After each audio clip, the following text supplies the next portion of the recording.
叶剑英作为军队的毛泽东最信任的领导人啊，就喜欢王洪文啊，就喜欢王洪文，在中央军委给王洪文弄了一个别墅。哎，小王喝多了不要走了，在这儿跟我一块儿。哎呀，咱俩一块儿喝吧。因为叶剑英爱玩啊，年轻的时候长得也帅啊。我操，一看上海来了个小开，来，一起吃喝玩乐啊。所以动之以情，晓之以理，吃人家嘴短，用人手短，一定要请回。所以王洪文呢还爱请叶剑英。1974年1月，十届二中全会开了3天，王洪文邀请上海老百姓，上海老乡，就是上海代表团啊，就是中央委员们，请了2顿大饭。一次是从上海莫有才菜馆，上海有个老字号叫莫有才，就没有钱的莫有才菜馆，调原班人马的厨师、餐具、厨具和调料去北京做上海菜，做中国中餐嘛，请大家吃中餐。开了3天会嘛，消化下去了。再吃顿西餐，西餐谁做的好？锦江饭店呀，上海锦江饭店做西餐做的最好。锦江饭店的西厨全去啊，带着家伙事去北京给王洪文和上海中央委员做一顿西餐。所以王洪文相当潇洒。上海方面呢，那是不是给王洪文报销的单子吓死他？不是，上海方面给王洪文各种生活补贴，具体数据是多少？时任上海市委书记叫徐景贤，不敢说，也不敢问。徐景贤不知道，为什么不知道？他不敢知道。数字之大，以至于1975年3月10号，徐景贤给张春桥和姚文元写信啊，他俩跟他比较熟，告状说，据竞标自己说啊，竞是尊敬的竞，标是标枪的标啊。据竞标自己说，洪文同志处是每个季度送些钱，秀珍、祖敏等是逢年过节补助一些，并说是经马老同意的。我曾经问每次给多少钱，他吞吞吐吐地说几百块吧，但始终未说具体数字，并说每次都是洪文同志亲自打电话来要的。连竞标自己也说，哎呀，恐怕数字太多了。竞标是谁呢？市委书记徐景贤提到的竞标叫张竞标，张竞标是当时的时任上海市委常委、上海市委办公厅主任，管钱的。他说那个马老是谁呢？马老同意啊。马老是谁？马老叫马天水，是时任的上海一把手，上海市委书记。所以1976年10月，王洪文倒台啊，把王洪文抄了，从他钓鱼台的住所抄到了装现金的信封，都是从上海各机关给他的。所有的信封都未拆开，里边都是钱，所谓的给王洪文同志的生活补贴。从1976年1月到1976年10月，抄出来的生活补贴是多少呢？是1000来块钱啊，不算多啊，一个月差不多100多块钱。在他的警卫员里也抄到了同样的信封，是给警卫员的补贴，一个月呢15块。王洪文爱喝茅台酒，那被捕以后，专门因为他喝茅台酒这个事儿，又做了一篇文章。是怎么回事呢？因为当时的茅台酒在市面上买不到的，都是特供的啊，那时候非常系统腐败的。但是内供的茅台酒多少钱呢？一瓶茅台6到7块人民币。你没听错啊，1970年茅台酒在内供的市场上一瓶7块人民币。那人民大会堂每次国宴，钓鱼台每次国宴，那茅台都喝不完，喝不完之后呢，就折罗，就把那个，比如说这一桌剩了2/3瓶，那一桌剩了1/3瓶，这么一凑，不就又变成了1瓶吗？变成1瓶之后，拧上新的盖儿，把这些酒渣啊，就是这残酒，重新装瓶满瓶之后呢，中南海内部消化，这也是一种腐败嘛。多少钱一瓶？内部消化也得入个账啊，1块钱一瓶，1块钱人民币一瓶。那这事儿呢，王洪文听到了。那当时的茅台酒在市面上是买不到的。王洪文听说了，我操，在他妈的人民大会堂钓鱼台能1块钱一瓶茅台买到啊！王洪文自己就去买茅台酒，那几乎都给包圆了，以至于别人都买不着了。所以呢，疯传啊，在中南海疯传，把他妈的王洪文给贬损了一通，以至于毛泽东手下的另外2个小人啊，这都是小人嘛，小孩嘛，爷书桌的小孩科吧。那把王洪文到毛泽东那告状，说王洪文来我们这儿占便宜啊，没门就是不卖给王洪文，当然不可能啊。王洪文喝完了这个国务院的茅台酒，然后呢，钱不够玩，怎么办？王洪文的表现为什么跟陈永贵和吴桂贤不一样呢？因为王洪文想的是我将来是国家领导人呀，我要摆平方方面面呀，我他妈要分田分地真忙，我要搞好关系啊，请客吃饭呀。所以王洪文呢想到了一个新的办法，就是王洪文怎么聪明呢？他把上海的资源发挥到极致。所以呢，他安排他的小弟啊，这是徐景贤说的啊。就刚才我说我引用那段话是徐景贤回忆录。徐景贤是上海市委书记啊。徐景贤的回忆录叫《10年一梦》，就是回忆文革。那《10年一梦》这本书，你看我说的这些内容都是徐景贤说的啊，那假不了。说王洪文安排他在工总司啊，就是造反派的工总司里的小弟儿叫马振龙啊。马振龙当上海市轻工业局的党委副书记啊，兼革委会副主任，直接掌握了上海的源源不断的上海轻工业厉害啊，各个工厂啊，这个工厂的产品都归他管。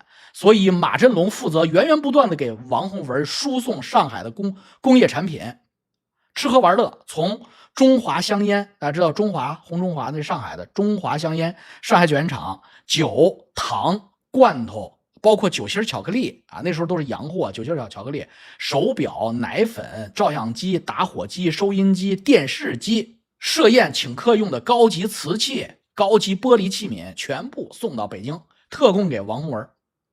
高档的食品用品啊，百货，包括钓鱼具、猎枪，全部都是从上海调拨过去的。哎呦，那说老王你怎么知道这事儿啊？这是徐景贤怎么知道？你看，中国最不缺的就是什么？中国最不缺的就是小人。王洪文倒了，小人自然会添油加醋的把这些东西都告诉你。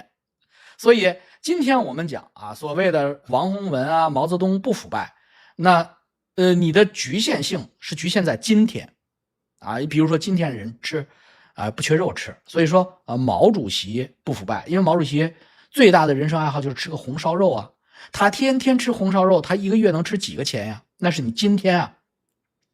那个年代毛泽东、周恩来是不腐败，但是毛泽东每次出差他都是坐专列的，而且他不说到哪儿，他想开就开，想停就停，他哪天想住就住在那儿了，哪天想走就走。毛泽东的专列一走，所有的中国铁路都要重新编组，重新为毛泽东的专列让行。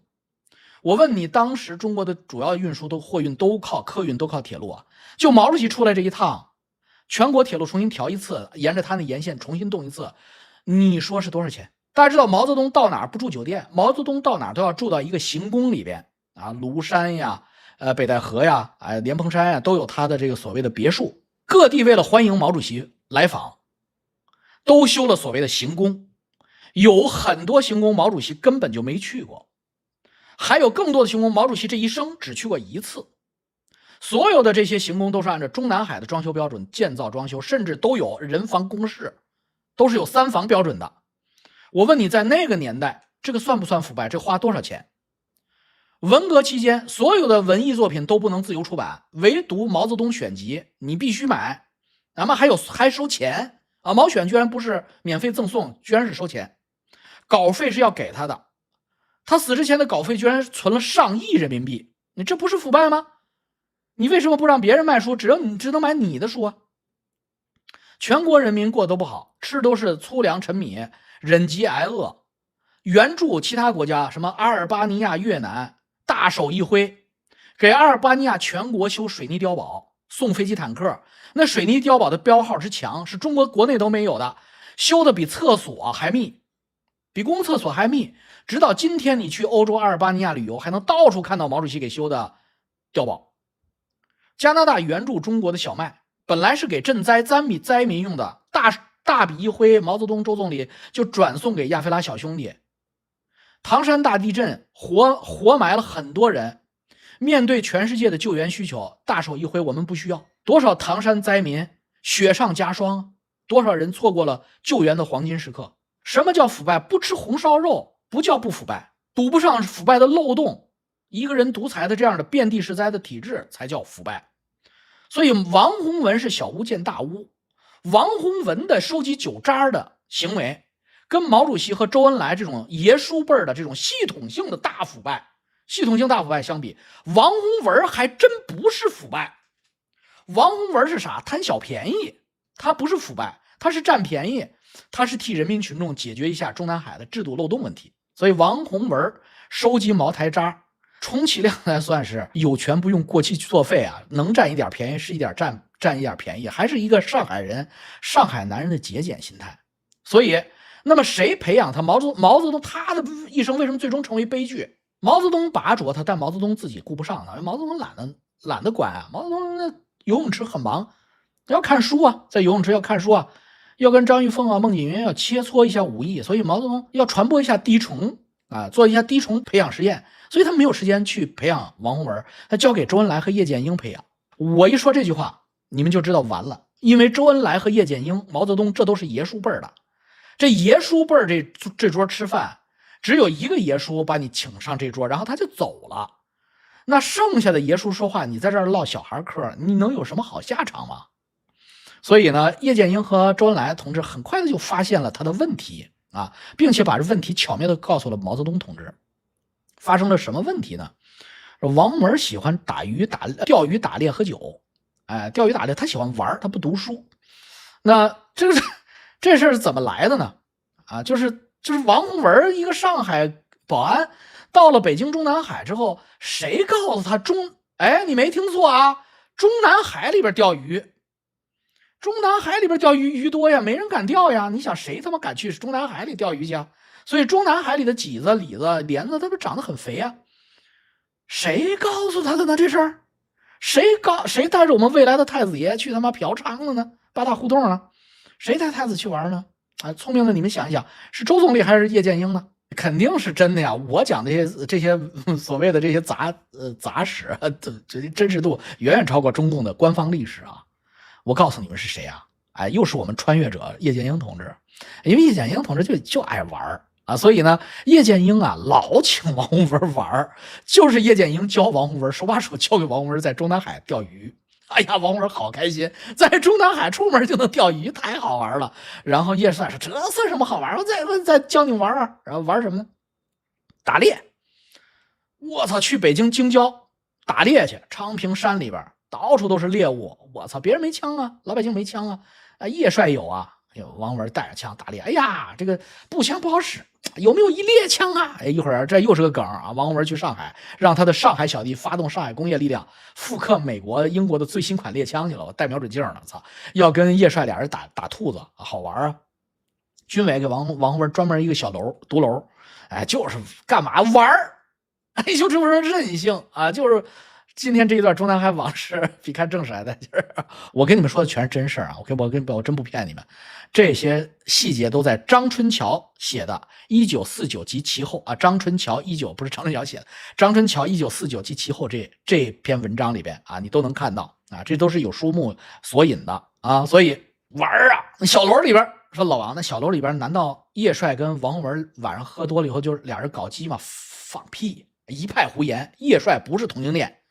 王洪文也不是，你懂吧？有护士，有秘书，女秘书、女护士啊，所以那为什么玩女人没有列入王洪文的罪状呢？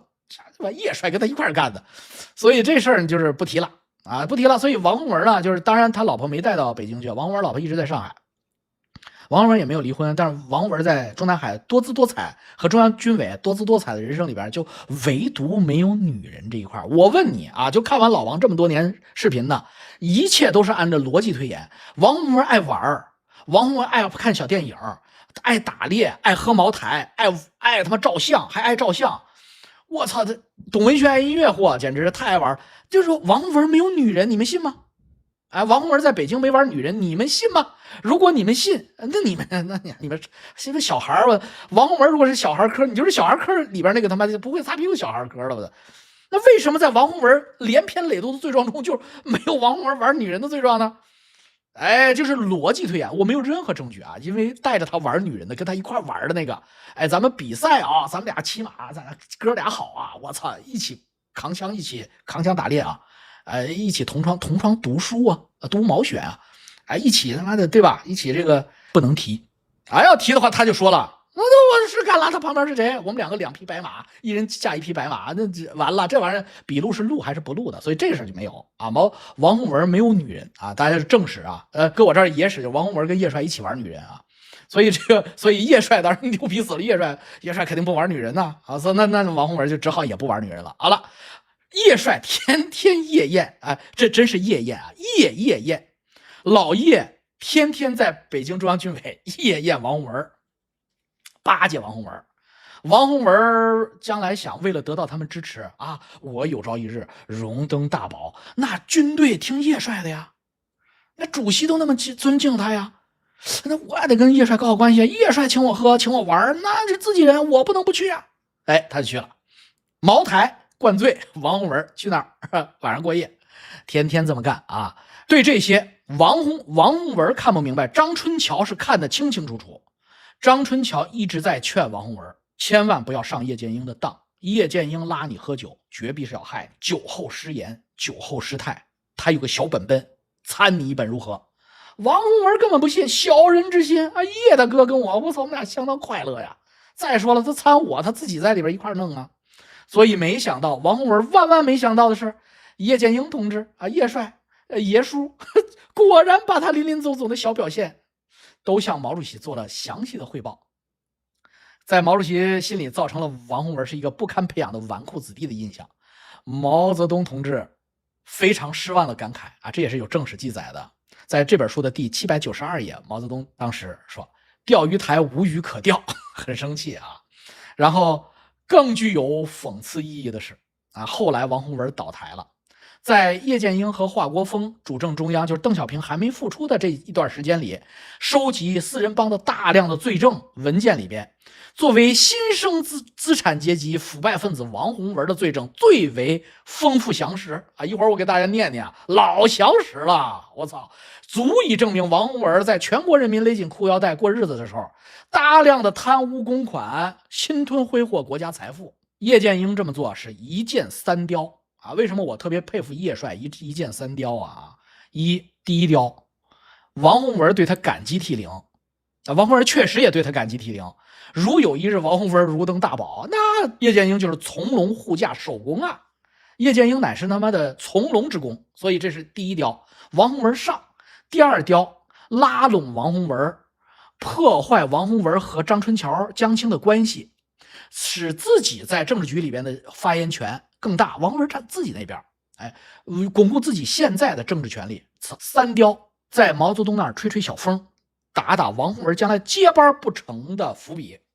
如果毛泽东果然对王洪文失望，接班不成，自己又是筛选有功，所以一箭三雕，玩弄小孩于掌骨之中啊！耶稣叶剑英把王洪文玩惨了。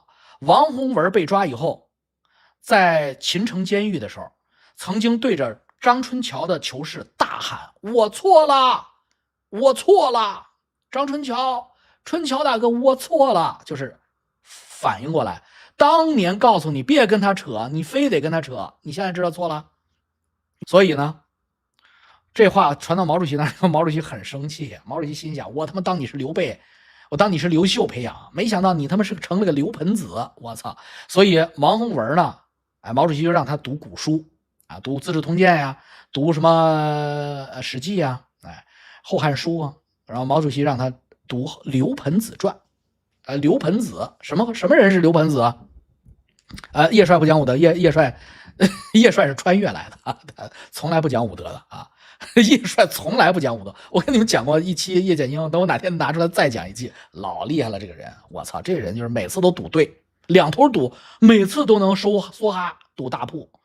有一次王洪文回上海，为他的这个10大做这个调研工作，在上海市委办公室呢，他找写作组的负责人，就是大笔杆子们秘书，叫刘炳文叫朱永嘉啊，朱永嘉这个人叫朱永嘉。王洪文对朱永嘉说：“那个我在北京的时候，毛主席让我读《后汉书·刘盆子传》，我拿出来了，我发现很短，我也看不懂，什么意思呀？你帮我分析分析。”这个让朱永嘉帮他分析啊。朱永嘉把这个事儿呢告诉了这个当时的市委书记啊，就是徐景贤啊，这是在徐景贤的又是十年大梦里边写的，说徐景贤马上说，市委书记马上意识到毛泽东读书从来是提倡古为今用，如今他让王洪文读《刘盆子传》，一定是有深刻的寓意的。于是整个上海市委把《刘盆子传》都读了一遍啊。刘盆子传怎么回事呢？刘盆子传这样写的：刘盆子者，泰山士人啊，这个城阳景王张之后也。城阳景王是什么呢？就是汉代汉高祖刘邦的孙子，景王，景色的景，刘璋的后代。所谓的士就是士县，是在泰山脚下的泰安附近的一个县。那个景王刘璋的后代刘盆子就是那儿出生的。但是从刘璋传到刘盆子这一代的时候啊，刘盆子就是西汉灭亡了这一代，大概传了几百年了。那么传到这一代的时候呢，就已经都是出了五服都不行了啊，他穷困潦倒。穷困潦倒之后呢，他虽然有血统啊，但是他给人当长工放牛的，是个放牛娃。就是这大家知道吧？但是刘备混的也不太好吧，织席贩履啊之类的，反正就是汉朝的这个，因为姓刘的太多了，所以他到了这个支脉的时候啊，旁系之后，他就经常是混得不好。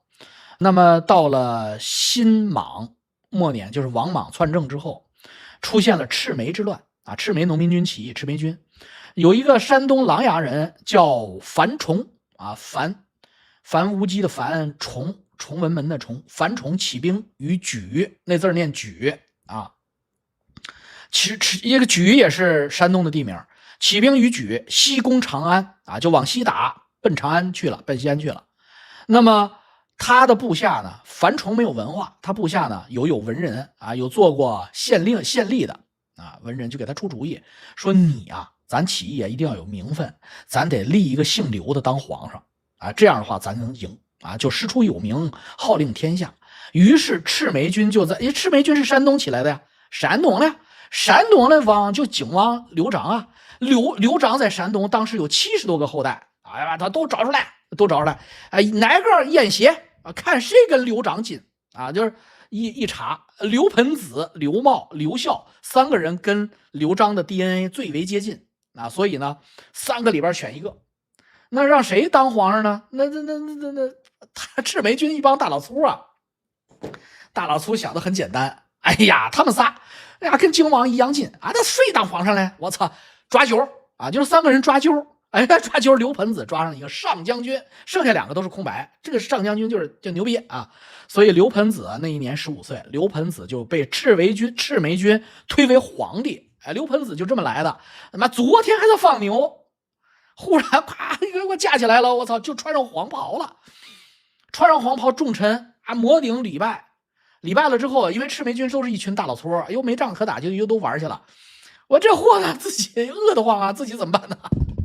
自己吧，当了皇帝啊，操，也没意思啊，怎么办呢？哎，想出个招来，当了皇帝，是不是得有权力啊？是不是有权力？哎，底下的伺候他说：“对呀，你是皇帝，你最大呀，皇帝还没有权力吗？那我能杀了樊崇吗？不能乱说啊！刚才那句话我没听见啊。樊崇，你可就别想了啊，那个你心里有点逼数吧？你这么15岁，你也不小了，你怎么当上个皇帝的？你杀人的事不要提了，你可以干别的，那干别的，那不能杀人。那我要领兵，哎，领兵不是你的事儿，你们放牛玩，你领牛行。那我能干什么？你能玩不犯法吗？玩不犯法，玩可以，怎么玩都行。好，来呀，把我那牛叫过来啊！把他牛牵过来了。我那放牛娃，我那帮小兄弟全都叫过来，哎，都叫来了，在宫里跟我一起玩放牛的游戏吧，这可以吧？啊，这是刘盆子的这个《刘盆子传》，刘盆子的行为。就是他就开始跟他的一些小伙伴啊，快乐的在皇宫里面放牛啊，吹笛子啊，就是玩打弹子儿，就是玩所有的放牛娃的游戏。樊崇也不管他，因为赤眉军本身也觉得这皇帝怎么不就是个招牌吗？老毛让他读《刘盆子传》，就是这意思，说你丫听的不就是个刘盆子的行为吗？我他妈让你上中南海，是让你上中南海喝茅台、钓鱼、打猎来的吗？是跟叶剑英扯小护士的吗？我是让你来当皇上的，你怎么他妈玩这个呀？我操，你把上海那套弄这儿来了。所以毛泽东让他读刘盆子是这个意思，他还没懂，完全不知道什么意思。然后刘盆子，我跟大家多讲刘盆子后来咋地了，就是刘盆子，我操，真行了，我操，因为赤眉军很能打，就真的这么把天下都弄个差不离了。刘盆子嘛，一来二去的，还真他妈的这皇上越当越稳呢，我操，到了长安啊。真的到了皇宫坐着去了。哎呀，刘盆子这个养牛事业玩的很大，可惜还有一个叫刘秀的，我操，也姓刘。哎，哪个刘秀啊？就那个刘秀啊，就最能打的那个汉光武帝刘秀啊！我操，刘秀啊一来，我操，赤眉军就瘪犊子了，完了，全被打败了。然后刘盆子就投降了啊！刘秀本来想杀刘盆子，第一都姓刘，一查他还真是景王后代；第二一看刘盆子，你不是腐败分子啊？你不就是养了个牛吗？你既没有杀人，也没有带兵啊！你人不错呀，你还经常给工人、宫女啊什么的分大米啊，你这人不错呀。